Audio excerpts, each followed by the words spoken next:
Bueno, para la parte blanca lo que hice fue poner un poco de tierra sombra con amarillo, ya me da un tono verdoso, más blanco.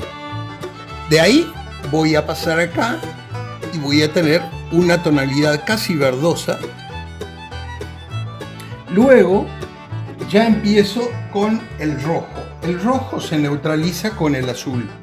Recuerden que el rojo y el azul se neutraliza.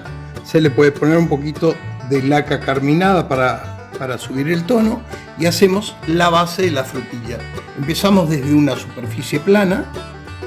Lógicamente que el volumen lo volvemos a dar luego.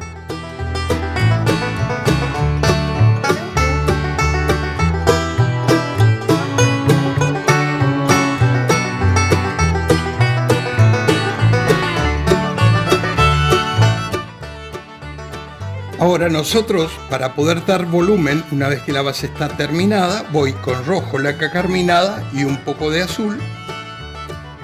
Y recuerden que el volumen, más allá de todos los accidentes que tienen intermedios, que son dentro de las semillas y todas las cosas que nosotros tenemos que lograr un volumen general. El volumen general de esta fruta es pensar sin las semillitas. Nosotros acá tenemos un volumen. Esto pasa a otro plano mediante el degradé hacia la sombra, que vuelvo a trabajar. Recuerden que los volúmenes son independientes, no importa que acá haya una sombra proyectada, nosotros vamos a tener que trabajar el degradé desde la sombra, como si esto continuase por este lugar que no lo vamos a ver ahora. Voy a hacer el degradé a la sombra, porque si muchas veces dicen seguimos por acá la sombra, y eso lo que hace es hundir. Nosotros cuando aplicamos la teoría de volumen no tenemos que pensar que en la sombra proyectada. La sombra proyectada es otra cosa absolutamente independiente a lo que es el volumen. Vuelvo a intensificar con rojo, laca carminada y azul para poder dejar perfecto el volumen, que es la carne de los elementos. Recuerden que tenemos que hacer un degradé absolutamente constante. Ahora paso para trabajar con un pincelito chiquito, más suave, quiero decir, de pelo, y ahí unifico todo. Fíjense que queda suave, todavía no tiene los accidentes donde van a ir las semillitas. Y ahora empiezo a hacer las concavidades de las semillitas, donde van a ir las semillas. Fíjense que yo acá no hice el volumen pensando que termina acá, sino que la sombra terminaría acá. Es muy importante eso, que los volúmenes deben ser absolutamente independientes, porque algunas personas piensan en los volúmenes en particular, cuando en realidad los volúmenes son generales en estas superficies complejas.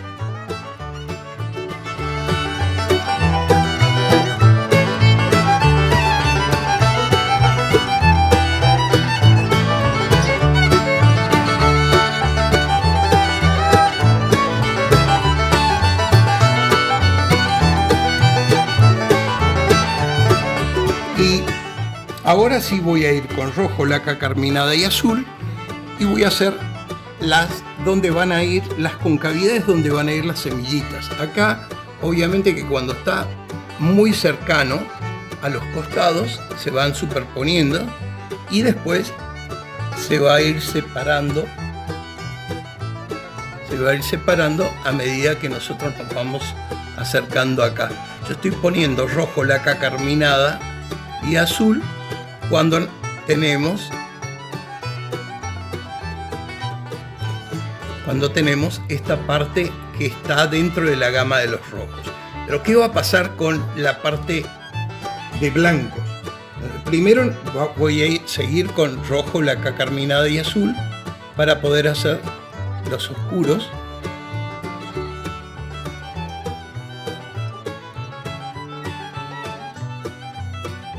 Fui haciendo las partes donde van a ir los oscuros. Y después vamos a trabajar. Voy a trabajar con tierra sombra, un poco de amarillo.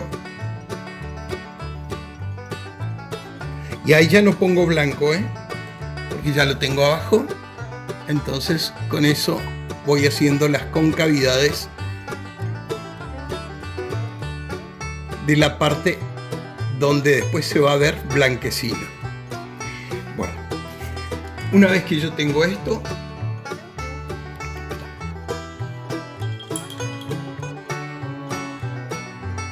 voy a empezar a trabajar la iluminación.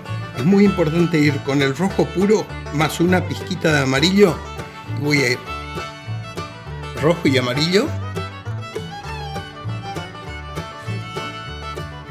Vamos a trabajar lo que van a ser las semillitas. Para las semillitas voy a trabajar con el tierra de siena,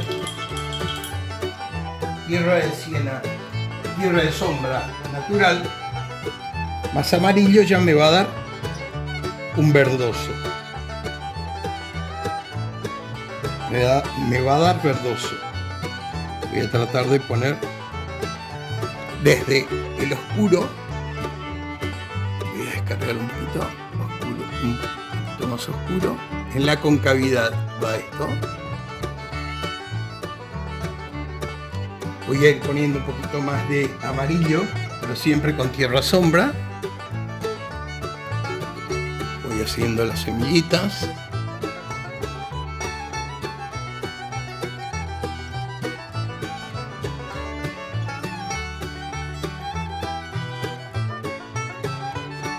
Hago las semillitas.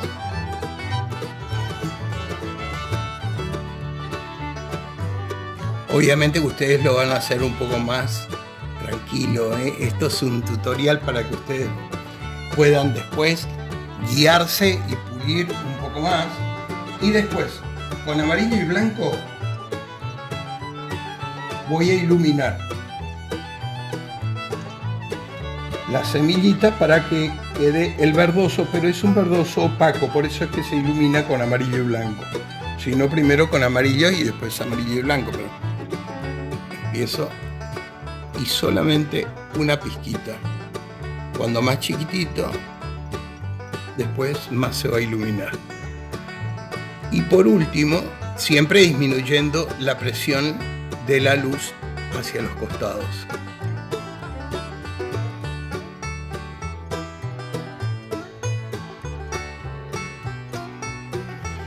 Ahora, lo que yo decía de la luz. Cuando nosotros trabajamos la luz en el rojo, tenemos que tener mucho cuidado. Primero empezamos con amarillo y rojo, después seguimos con amarillo y un poquitito de blanco.